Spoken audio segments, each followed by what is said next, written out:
Hi, good evening everybody, and welcome to the daily Rambam Shir, 3 chapters per day. Lesson number 108, Hilchos Shvuot, from chapter 10 until 12 included. Everybody heard about the persona which was named Maon Noam, the father-in-law of our father Jacob, Yaakov Avinu.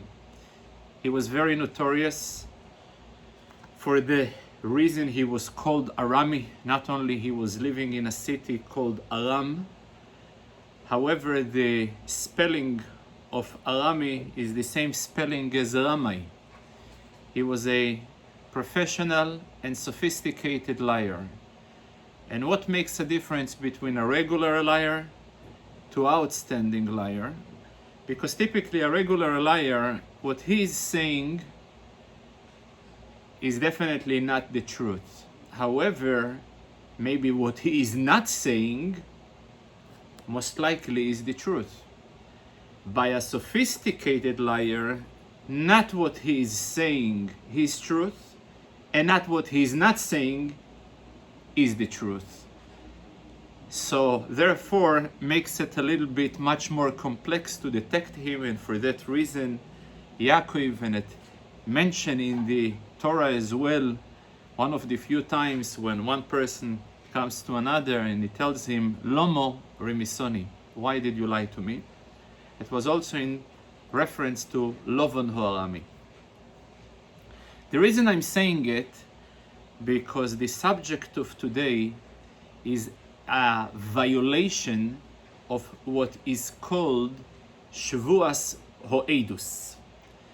Shvuot Ho'edus, shortly yesterday, was defined when an individual was asked to provide a testimony for a friend of his, and he rejects by denying the fact that he is able to provide the testimony, and he supports his claim, he supports his denial with an oath.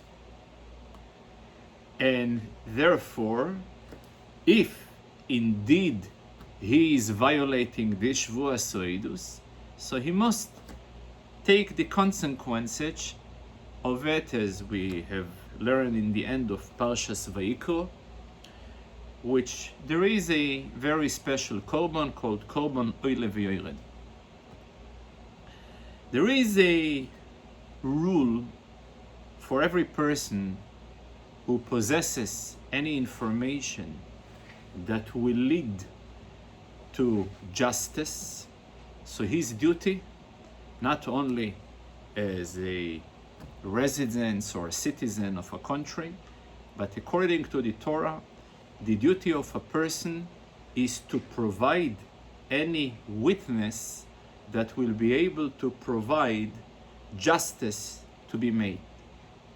However, there is a big difference if a person was exposed to a financial matter, or whether it was a what we called dinei nefoshes, capital matter, in the sense that life, death, physical harm, violence, physical harm, nezikin, or life danger, then the person must initiate him coming to the Beis Din, to the court, and provide testimony in order for justice to be made.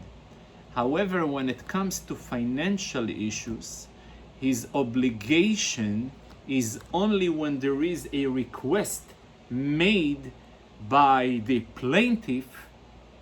If the plaintiff does not come to him and ask him, please help me with your witness, then no liability, no responsibility lays on him.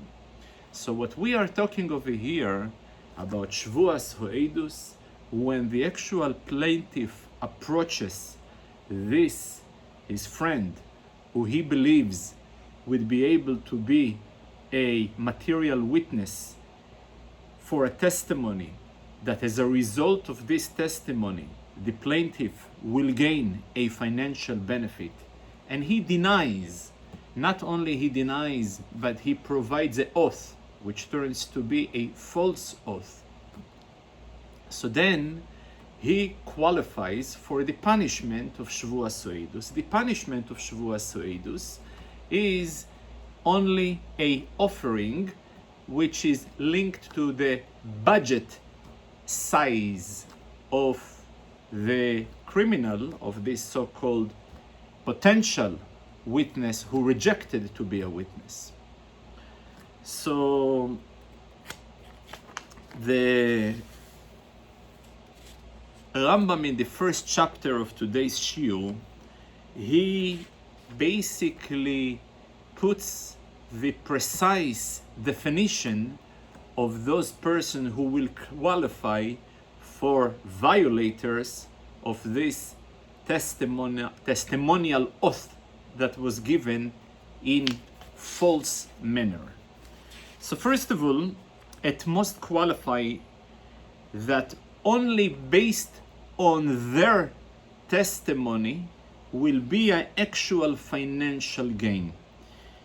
If, and as a result of their reject, this financial gain is not going to be able to be materialized.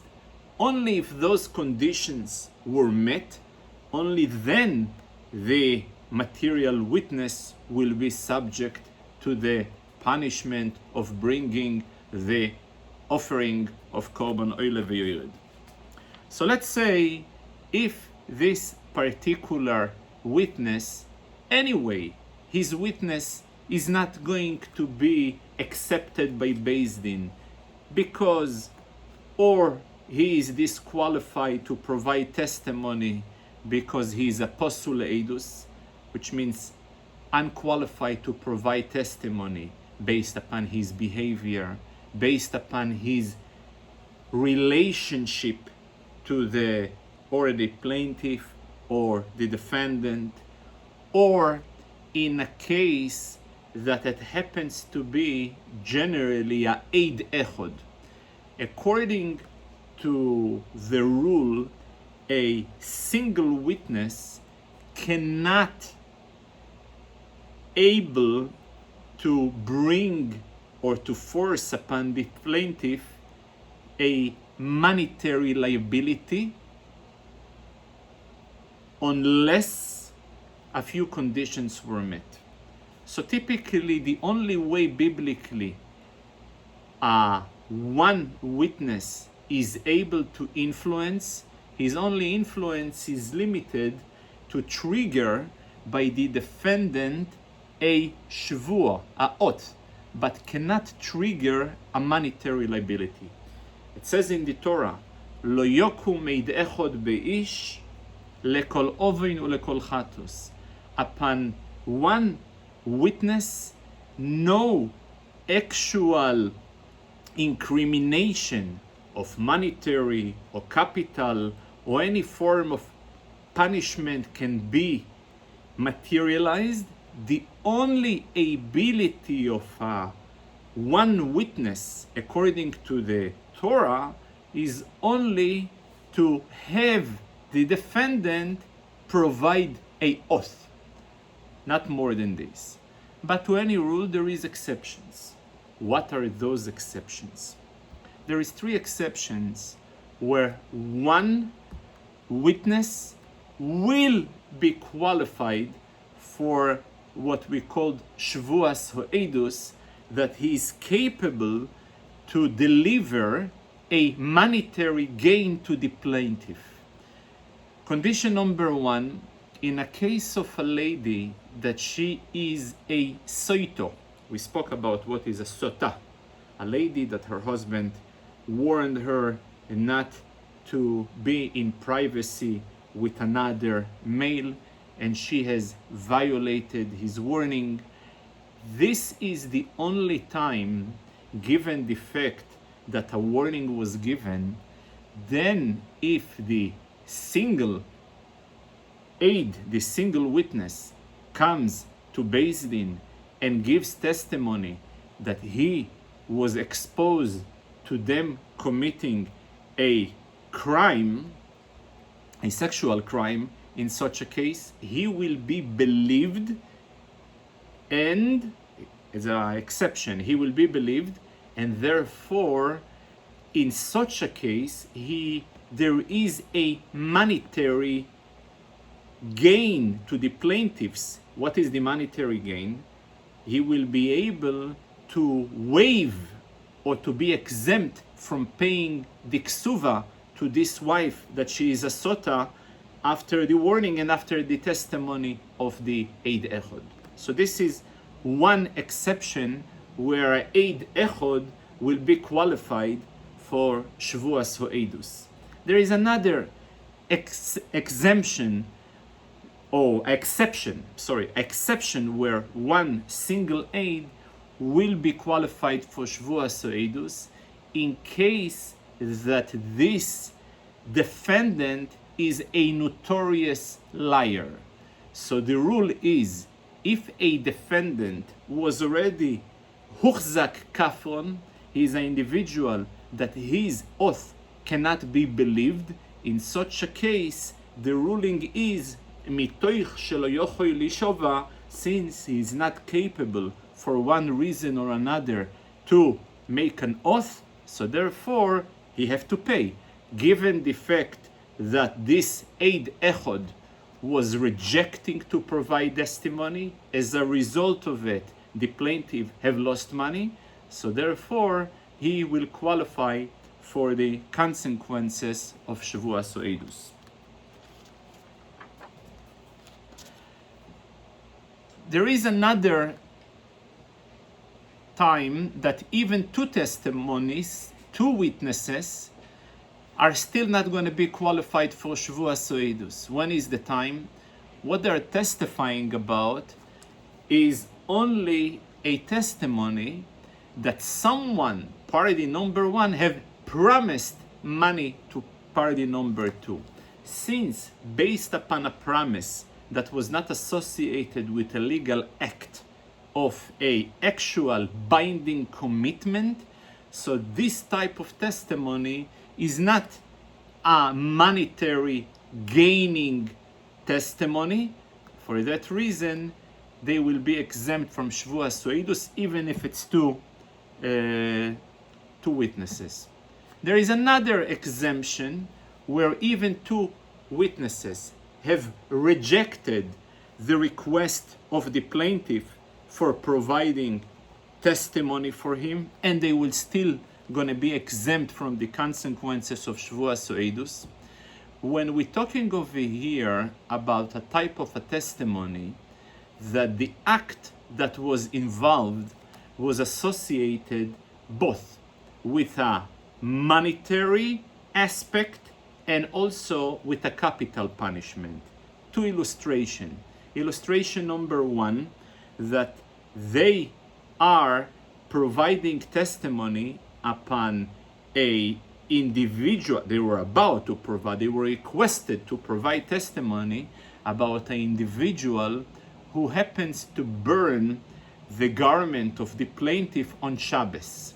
So given the fact it was taking place on Shabbos, and by doing so the exposure was a capital punishment for violating the Shabbos, and as we know from previous rulings, that any time that an act is involved both with monetary punishment and with capital punishment, so the monetary punishment is being waived. It's called this rule, komlei bedera b'minei. He will get the more severe punishment, and by getting the more severe punishment, or he's subject, not necessarily he will get, but even if he's theoretically subject to a more severe punishment, so he is being removed from any exposure to the lighter punishment. So if this situation came in context of a request by a plaintiff from the witnesses to provide such a testimony, they are not subject to Shvuas Ho'edus. Or another example, when we're talking over here He is asking them to provide testimony that a certain individual have raped his daughter, that she was already engaged. So for rape, there is a monetary punishment generally. However, given the fact that her status was me'ureses, engaged, so typically the result is capital punishment. So therefore, they will be exempt from Shvuot Soidus.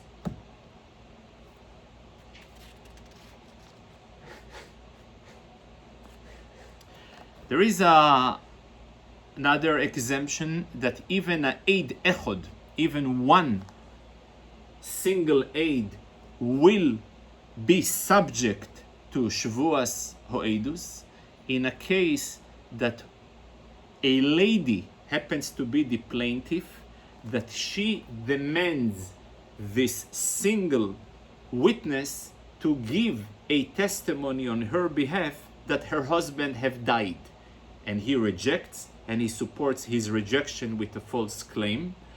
So though he is Aid Echod, but as we have learned many times, that a single witness will be reliable to provide testimony of a death of an individual in order to permit his wife to marry to anybody who she wishes to marry.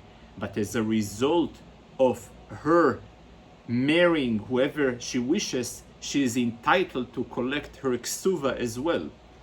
So therefore, this type of testimony, though it happens to be a single witness, it is associated with a monetary gain to the plaintiff. So this Eid Echod will be subject to Shvuas Soidus. But then itself depends whether the ksuva can be collected by cash only, so then he indeed will be subject. But if it cannot be collected by cash, and the only way to collect the ksuva is by real estate, then it's an issue of karkoes, land.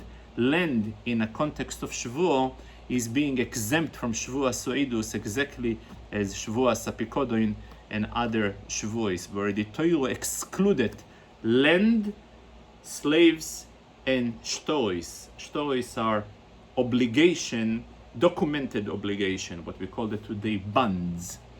So in such a case, they are subject to exemption from Shavuos.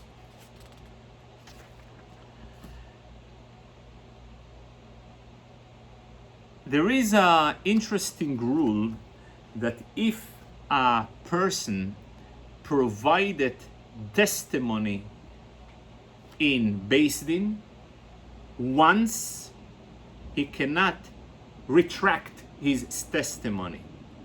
For that reason, if an individual went ahead in Beis Din and he already provided the testimony, and later on he admitted that it was a false testimony, but regardless, and he keeps again summoning him to the same Beis Din, and he keeps again denying, given the fact that after providing one testimony he cannot retract his testimony, so no matter how many times he will keep providing the false testimony accompanied with oath, he will still going to be subject only to one offering and not more, given the fact that any extra testimonials and statement that he will be providing in Beis Din after the first one is not going to add more value either way.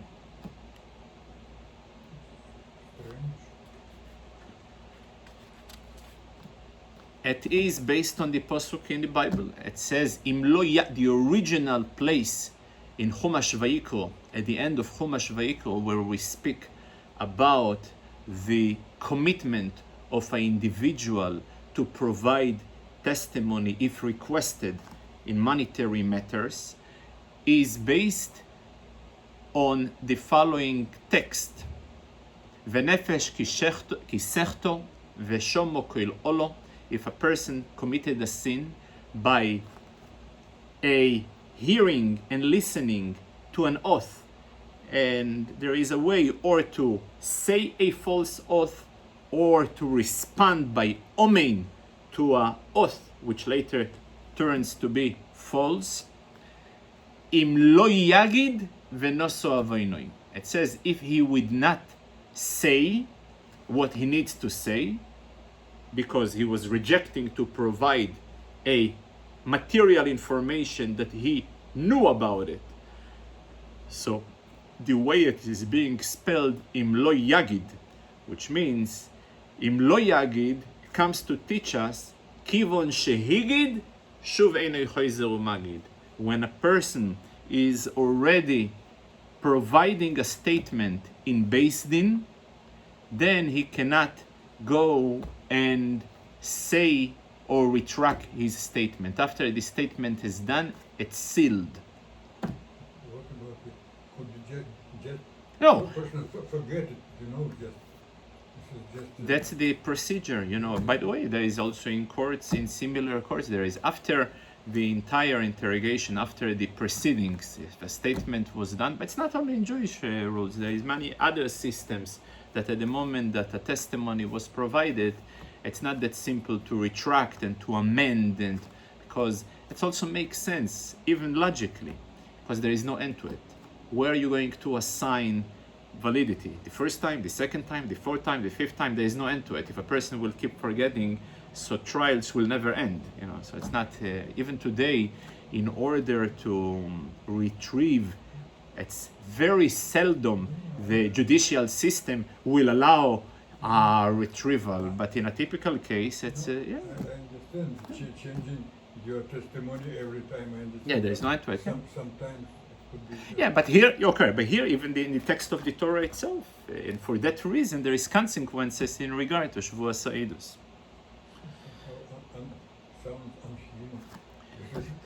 In the second chapter, the Rambam discusses situation when there is a actual mitzvah for a person to make an oath. So first of all, there is when a person feels that he will be able to stick to a positive commitment for a meaningful way. For example, a person wants to take upon himself a good habit, whether a social favorable habit to help others, or whether to add an extra shiur, to daven more seriously. So it is okay for a person to accompany his commitment with a oath. In fact, King David in the book of Psalms says the following words: Nishba'ati va'akayemo lishmer mishpetei tzidkecho. I made an oath, and I made good on my oath and on my promise in order to preserve your rules. Mishpetei tzidkecho. So this is one case. But then there is, even biblically, there is only 3 additional scenarios where a person must give an oath. Case number 1. When a person is being confronted by his friend for a monetary claim. One friend demands a payment of $100. The respond of him, well, I don't owe you 100, I owe you only 50. It's called moide b'miktsas. He admits partial of the claim. So then in the Torah itself, from the actual text, it is written that a person must provide an oath in Beis Din to support his partial admission. In fact, there is an entire reasoning, a logical reasoning for that rule in the Talmud, and the general reasoning behind it, that on one hand, a person possesses sufficient audacity to deny the entire claim. On the other hand, a person may find himself financially desperate situation where he cannot really make good on his payment. So the internal conflict between a lack of audacity and lack of payment with a goodwill makes him to make a partial admission. For that reason, in order to force or to nail the truth, the Torah imposes a oath upon him to support his claim. So this is one case where the Torah in Chumash Shmois provides a commitment for a person to deliver an oath. A second time, when a person received a deposit, can be a deposit of money, deposit of objects, deposit of cows or any other living creatures. There is four types of guards. He can be or a responsive guard, and this itself can be divided to two, or for free or for a payment, shemer chinom, shemer socho, or can be an initiating guard, or as a renter or as a borrower. Each and every one of them has pros and cons as far as the exposure of liability. Whatever his claim is that about to liberate him from any financial obligation must be supported biblically with an oath. And this is called Shvuas HaShomrim, the oath of the guards. Any type of a guards, whether a guard which receives payment, a guard who does not receive payment, needs to support his claim with an oath.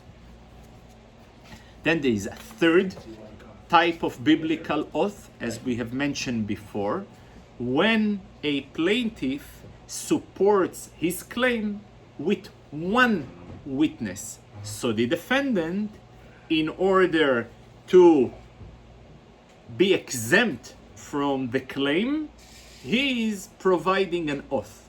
So these are the three biblical scenarios where it is obligatory upon the person to deliver an oath.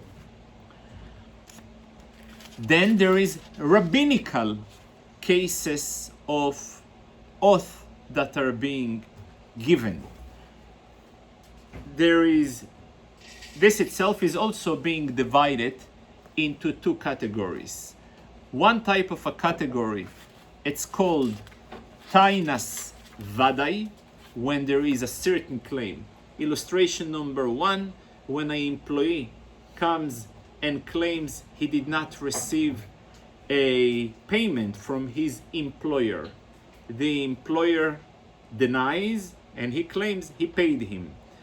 The rule is, I will believe the employee. The reason? Because the employer is busy with so much business and he may forget or may not be really have recollection about what his action.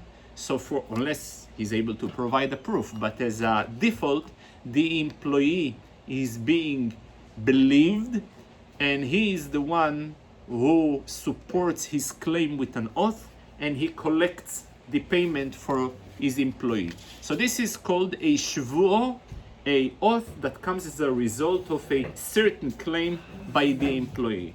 Then there is a oath that is being given in a context of a doubt. For example, two partners or two people who are contracted to take care of a sharing profit program. They will be working out of the field, and whatever harvest will be produced, they would share between the owner of the field and themselves. In different partnerships that are being dissolved, where each and every one suspects the other that may be some form of embezzlement took place. So in order to straighten out the suspicion, there is what we call Shvuas Sofek. So in cases where there is a Shvuot that comes as a result of Vadai, when there is a clear taino, there is a clear claim, that way it will be, they will provide Shvuas Hadayonim. Shvuas Hadayonim is a very, very severe Shvuot that is oath, that is associated with two things. First of all, the court will give an entire declaration statement to the individual, inform them about the severity of a false oath. The severity is a 3-level severity. Severity number 1 is about historically how God is very zealous when it comes to false testimony under oath, as it says in the 10 Commandments that loisiso, don't raise the name of God in vain. There is a second threat that God Almighty is not only punishing him, but punishing the family. Not only the family, but other surrounding as well, since there is a collective guaranteeing from one another, and there is no postponing, it comes out immediately. There is items that are going beyond a typical punishment. These are the threat. On top of the threat, there a holy object, typically a Sefer Torah. In a few exceptions, even a tefillin will be accepted as part of the ritual of providing the oath. There is, however, a rabbinical lighter level of a oath, which was introduced later in the times of the Talmud, and this is called Shvuas Heses.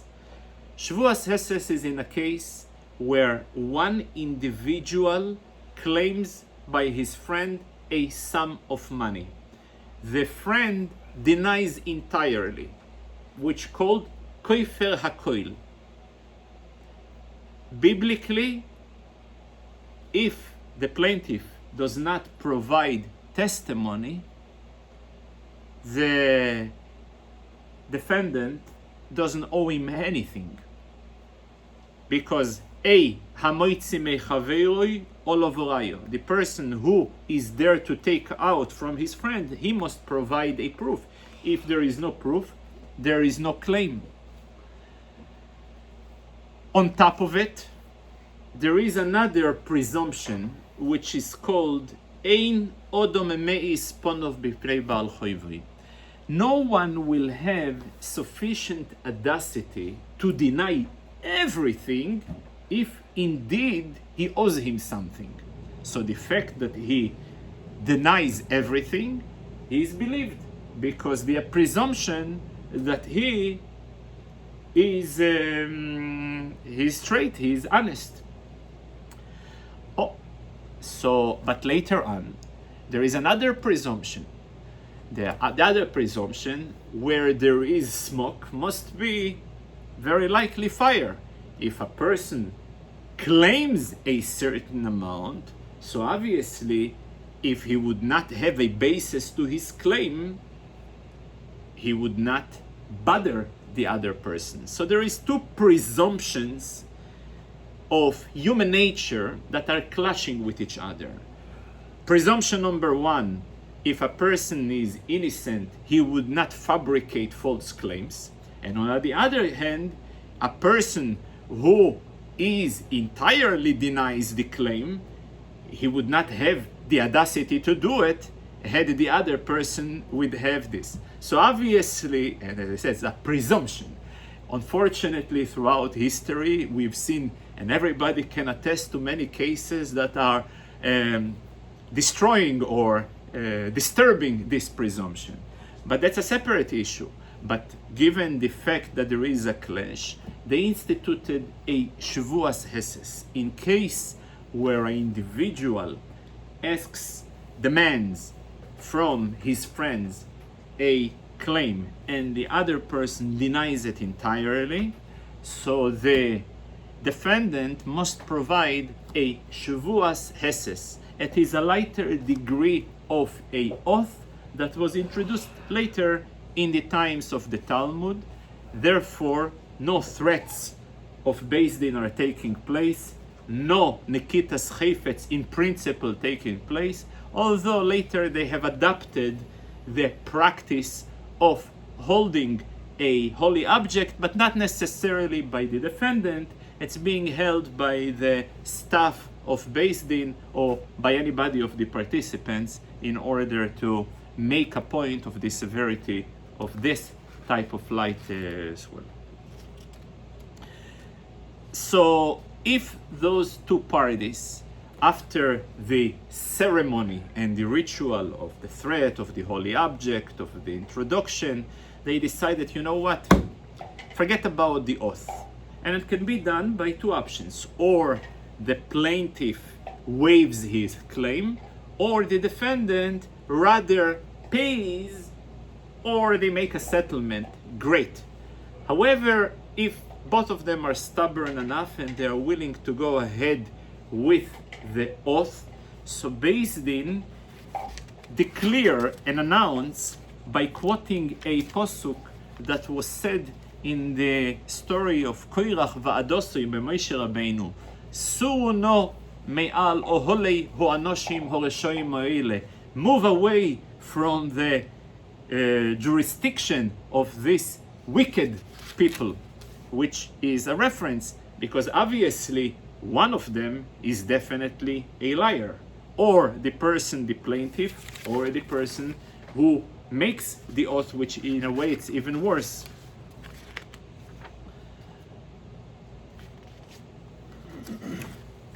Now, what is interesting, that though the original oath is being defined as Shvuah So'edus, comes original as a Shvuah in the context where the asks the aid, the witness, to provide a testimony, and it's being defined Shvuah So'edus. But let's say if he provided a false testimony, then this itself turns to be what we call Shvuas HaPikodin. Shvuas HaPikodin, as we have learned yesterday, if a person who actually or was reneging of an obligation, of a monetary obligation he owes to his friends, whether he owes him as a result of a loan, of a deposit, of an employment, or any other form. So we can see how initially a oath can originally being defined as Shvuah So'edus, but later on, if it was done under the Beis Din, so it comes to Shvuas HaPikodin. There is a very interesting Hasidic vote idea that is based on, since we are mentioning Shvuas HaPikodin, the original place in Chumash Vayikro where it says Nefesh kisechto umoalo ma'al bashem vekichesh ba'amisri. If a soul committed a sin and made an embezzlement against God and denies a claim of his friend. So the question over here, is it an embezzlement against God, or is it an embezzlement against his friend? So one of the greatest Hasidic masters was taking this text and the way it was written in order to transmit a very cardinal idea. You know, we always being encountered with a typical claim by others. Do you need religion in order to form an ethical society?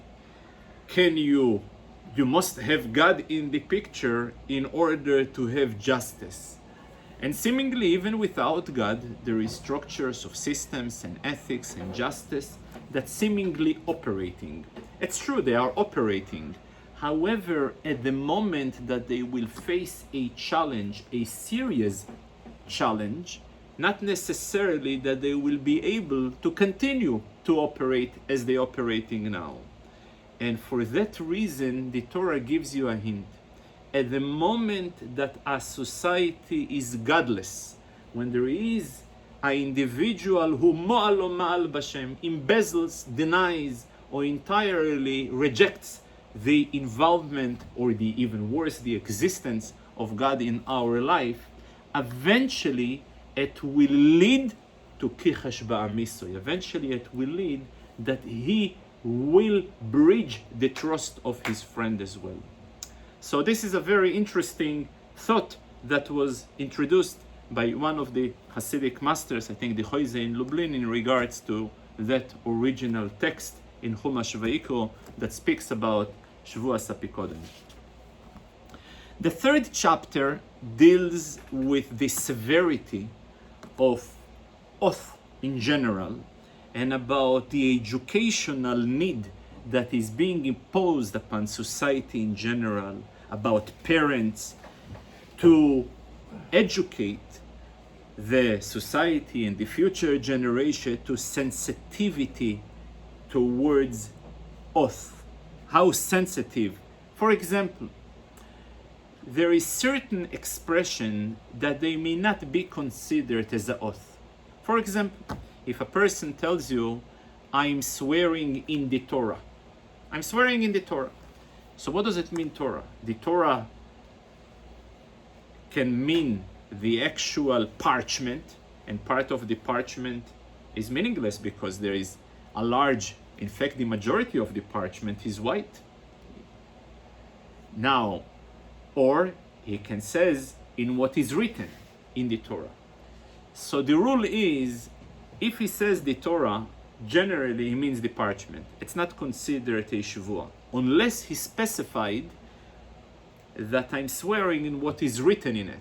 When he specified in what is written in it, obviously the reference is to the Azkor, is to the name of God that is mentioned in the Torah. So despite the fact that this is the rule, nevertheless, even if a person who was swearing without specifying that he's swearing in what is written, he says, I'm swearing in the Torah, the attitude, the reaction must be a very severe one, to react in order to educate, to send the message, a clear message, that a Shvuah oath is something very, very seriously. There is, however, a few exceptions. The only exception is a slave.